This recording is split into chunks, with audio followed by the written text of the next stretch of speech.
What happens when a 40-year empire collapses in just 72 hours? Les Gold stood on 8 Mile Road, staring at his storefront plastered with sheriff's sale signs. 40 years of grinding, hustling, and building an empire were gone, wiped out by debts he couldn't escape.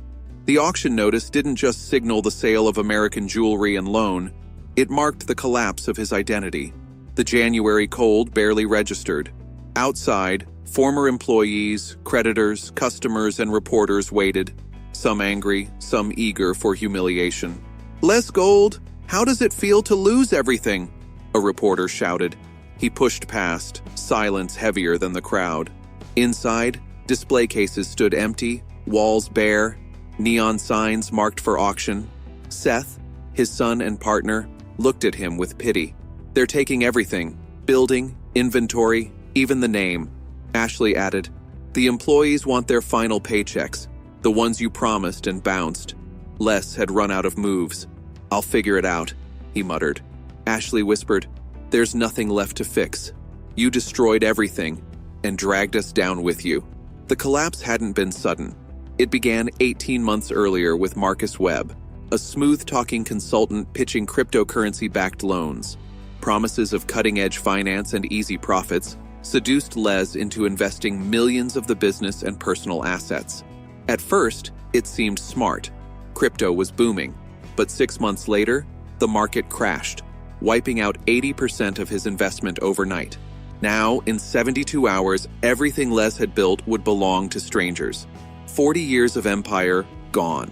Not just a business lost, but his family's faith, his legacy, and his pride. When chasing a dream destroys everything you've built.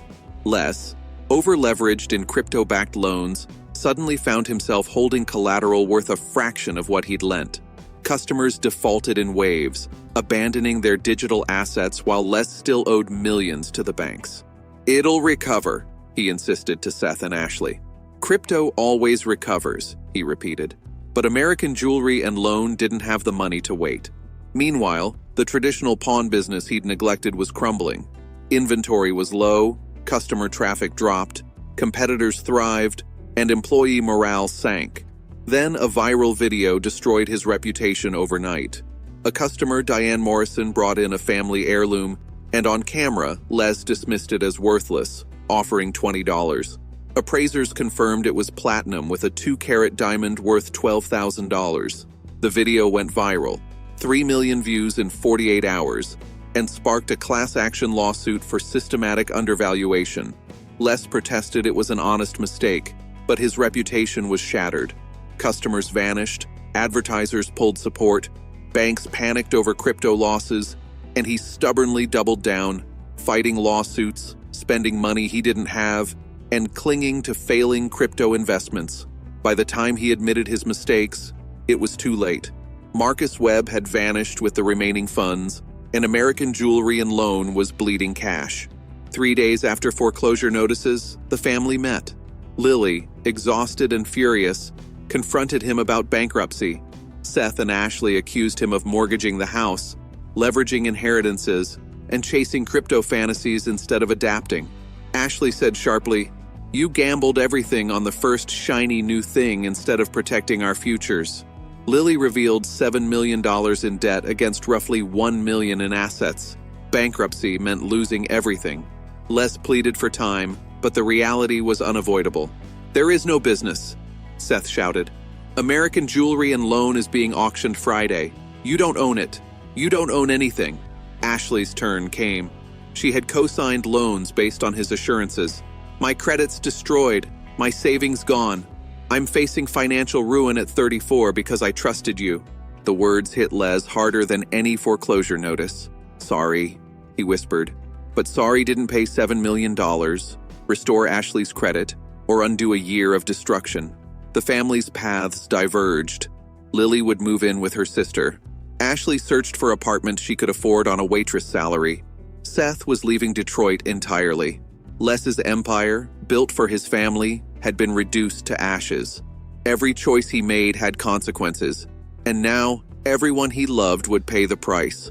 When proving you're untouchable destroys everything you love, Ashley's voice cut through the silence. "You built this for yourself, Dad. To prove you were somebody. Then you put us on TV. Then you chased desperate decisions trying to recapture what was already gone." Les wanted to defend himself, but seeing his family's wreckage, he knew she was right. "I don't know how to fix this," he admitted. "You can't," Lily said. "You can only survive it. Your life, your reputation, your business, they're gone." Creditors swarmed. Banks demanded $11.2 million plus $7.1 million personally. Crypto losses added $7 million, and a lawsuit tacked on $2.3 million. Les was insolvent. Thursday, alone in the empty store, he faced the truth. He had gambled everything and lost. Friday, the auction dismantled his empire. Neon sign, $8,000. Jewelry and building went to competitors.